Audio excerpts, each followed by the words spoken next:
Abakyala mwenna abali wano tusanyuse nnyo okubalaba.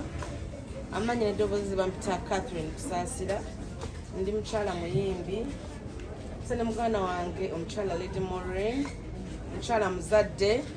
Ffenna buli omukyala ali wano mmanyi nti mukyala muzadde.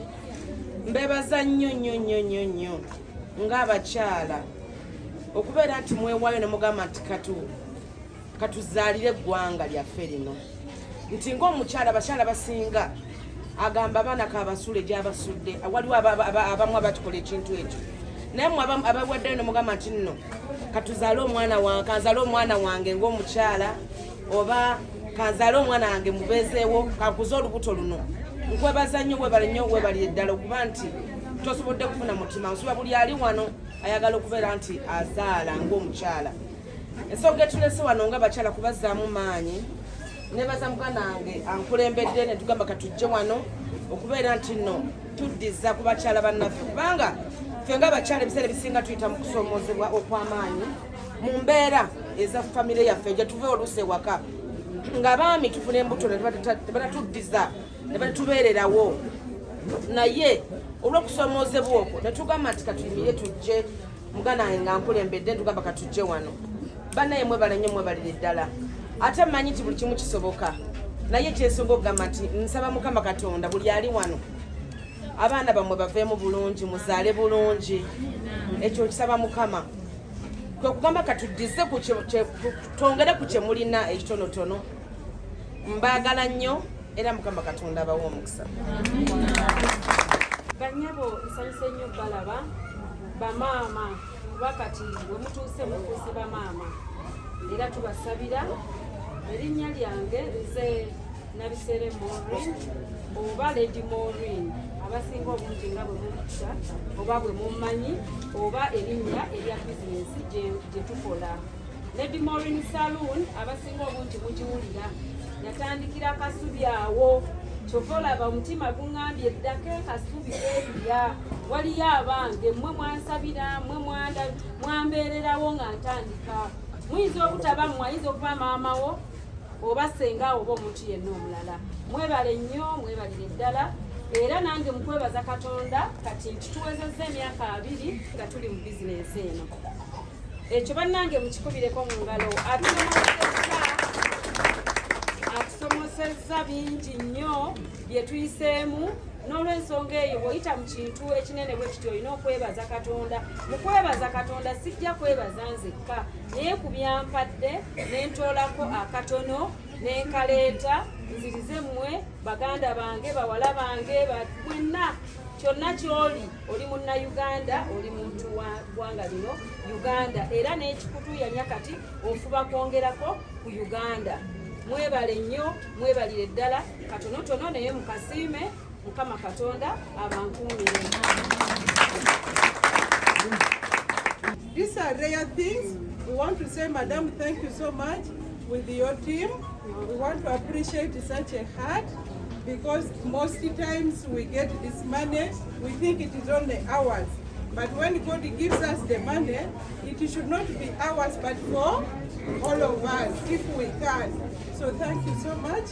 May God bless whatever you're doing. And thank you to the team. Madam Catherine, you're most welcome. Yes. So thank you so much.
nnyo mpulira essanyu kino nze nga sikisuubira lunaku lwaleero naye essanyu lyempulira nga maama atuwadde ebyokozesa mpulira bulungi mwebaza tweyanzizza mukama amuguzeewo wajje muteeka wano ku buliri muteeka wano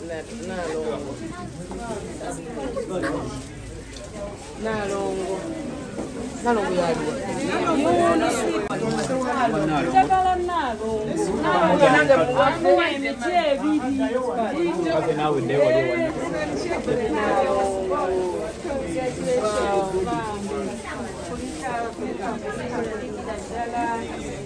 Kama akusobozese akusobozese olabire babebi baffe nalongo bamuwa bibiri mulete sukali mulete sukali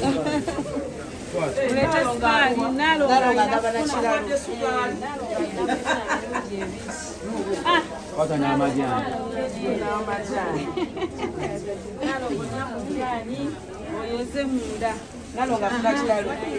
bwewaayo oba ofuuse maama n'olwekyo mu mutima gwange nakiwulira nti engeri yokka gye nsobola okwebazaamu Katonda yeey'okuba nti nziriza bamaama mmwe abazadde naddala abaawano ekawaala mu ddwaliro. Kale n'olwekyo akatonotono ke tuleese tugenda kubanga tukabatuusaako mpolampola wano nga tubakulisa ate nga twebaza Katonda okuweza emyaka 2 nga tusobozesezza otuyisa mu bizibu byonna challenges zonna ze tuyiseemu ne tusobola okuba nti tutuuse mu myaka 2 nga tukyaliwo wetuli nga tuyimiridde nga ne bizinesi etambula. Mwebale nnyo bambi tugenda kukozesa akadde katini tubatuuseeko akatono ennyo ke tufunyeewo naye tusaba mu kasiime era mutusabire Katonda asigale nga ate atukuumye.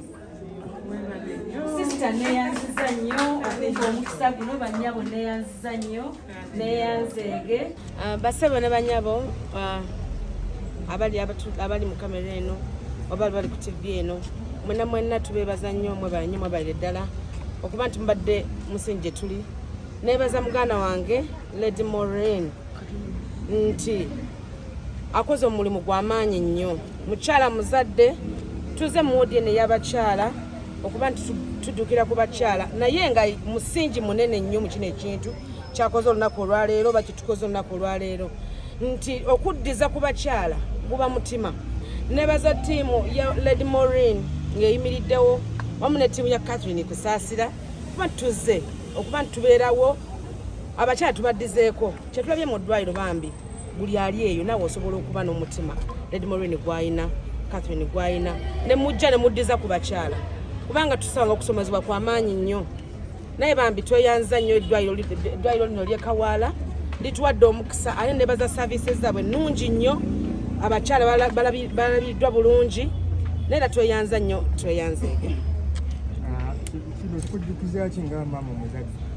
Kinzijukiza okubeera nti nno obulumi bungi nnyo era nyina omukyala gwensanze bambi ng'obulumi bungi nnyo kinzijukiza ne kinkwatako nnyo ne ngamba omwana atawa muzadde we ekitiibwa abamwana yana kyemnyiza okwogera omuzadde ayita mu bulumi bungi nnyo asooka natwala emyezi 9 ng'alina olubuto olwo ne giggwako nga ayita mu kusomezebwa okw'amaanyi naye omuzadde yeewaayo n'agamba nti kandabirire omwana basinga basuula abaana naye batusanze mu ddwaliro ng'azze mu ddwaliro n'okumulabirira n'agamba kanzala omwana wange mwebaza omuzadde oyo kuba nti alina omutima gw'eggwanga. Abembe abasinga tebafaayo ku ddiri bafaani baabwe wekyakutwalidde ebbanga kinne mukwano gw'Omorin nati tuddiza abakyala abatuwagira mu nnongweko tekyantwalidde budde kubanga Lady Moureen ono muganda wange ndudde naye ebbanga ddene nnyo era bwe yakiŋŋamba neŋŋamba katukole kika tusituke tugende ng'abantu kuba tuli bakyala bazadde tebayinzaga nti tuli bazadde ne tugamba katusituke tujje kyetaagisa bayimbi bangi abajja obbikola ne Lady Moureen abadde musingi nnyo bambi yanga kati tulina okugenda tuddize ku bantu aye nange nenkiraba nga kyamaanyi neebaza nnyo webale nnyo webalire ddala okuba nti ate wateekamu amaanyi maye abantu abasinga batunafuya naye gwe nondaga omukisa nti kati tulina okukola kino kirungi ogaidinga omuntu naga kati kino kituyamba tugende mubakyala tukole bwe tuti neebaza nnyo muganda nge webale nnyo nakuba na mutima mulungi na mukyala mutima mugabe akatalekeka abakyala bakyogenda amabango ga gavumenti batalima so message abantu abo kyosanze wane services nsanze services nga nnungi nnyo okusinga ddala abakyala gye bazaalira wadde walungi nnyo era abakyala temusuula baana ku nguudo oba temugyamu mbuto muzikanyuga eyo ku makubo oba ofunyemu obuzibuzibu jangu mu ddwaliro wana abakyala babalebira bulungi nnyo ekawaala ku health center walungi nnyo services nsanze nnungi nnyo temutya kubanga basinga muti ogenda mu malwaliro nga mulowooza ekiro ekibi kikambwe nnyo ne wano kyensanzeewo kibadde kirungi bambi come and support them. Lady Moureen owa Lady Moureen Saloon emengo oba enansana ndi musanyufu nnyo olunaku lwaleero n'entebe jangu era neebaza Katonda olwa kino kyansobozesezza okutuukako mpulira nga ekirooto kyange ntandise okutuuka ku birooto byange byebimu ku birooto byange njagala nnyo okuyamba omukyala naddala omukyala ali mu mbeera embi mwenna bwe njogera embi mugitegeera naye mpulira nga nkyayayaana era nsaba Katonda ayongere okungabirira ndabirire akatono ennyo ke mba nfunye nsobole okukasheyalingako n'abakyala neebaza nnyo Catherine webale nnyo muganda nga obutanjiwa obutandekerera bwe nagamba nti jangu mune tugende tukwasaganyiwa mukuba ffenna tuli bazadde tulina ebitugatta bingi ne Catherine ono so kati nasazeewo ne muyita gye tuyambeko abakyala tubatuukeko tubabudeebude kuba okuzaala kuzibu nnyo naye tubatuuseeko era twebaza Katonda nti tubataddekokko akaseko ku matama kubanga kirungi nnyo keera ku makya n'obaako omuntu gwowa akaseko ku matama ng'abadde si musanyufu n'omuleka nga musanyufu ekyo nkyebaliza Katonda neebaza nnyo mwenna bannanga basobodde okubeerawo okutwala obanga obujulizi nga tukola omulimu guno staff yonna eya Lady Moureen eno mwenna bannange mwekubireko emigalo tutuuse ku kye tubadde twagala mu myaka 2 tuyina pate ey'amaanyi enyeruwo nga staff teweddeeyo kwasa tumulumu tulina ekika naye tetwagadde genda kweyagala ffekka nga bannaffe bali eno mu ddwaliro nga olusi balina obubabulamu obutonotono ne twagala tububawe ate era nzirako okwebaza eddwaliro lino eryakawaala bannange twetereze oyinza okubeera eyo omukyala omuwala abawala abato ng'ogamba nze sinza agenda kuzaalira kawaala n'ogenda mu kiriniki n'obonaabona n'ogenda mu kuzaalira mu bitooke bano abazaalisa bannange jangu ekawaala kase kye tulabye ekawaala okirabye abakyala bali bulungi bazaala bulungi bali mulaavu abasawo balungi nnyo kwegamba bambi mbakubiriza mujje ekawaala bajje bazaale bulungi mujje muzaale bulungi bave mu byennanda kuzaala kwala bave mu bigaanyi kale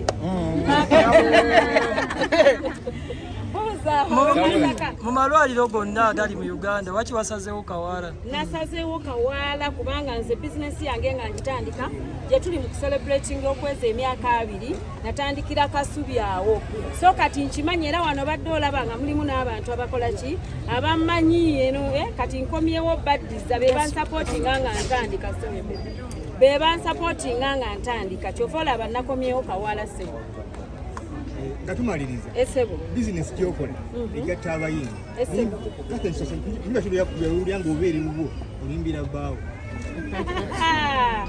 nalaalira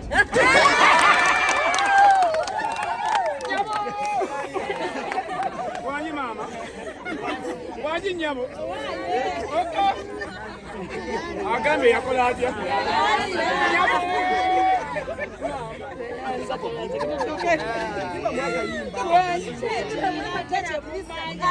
alimbira mukaawo mberawonekaba na muzima gunnuma obwomu nalalira tene mbibeera natene nganga yebwe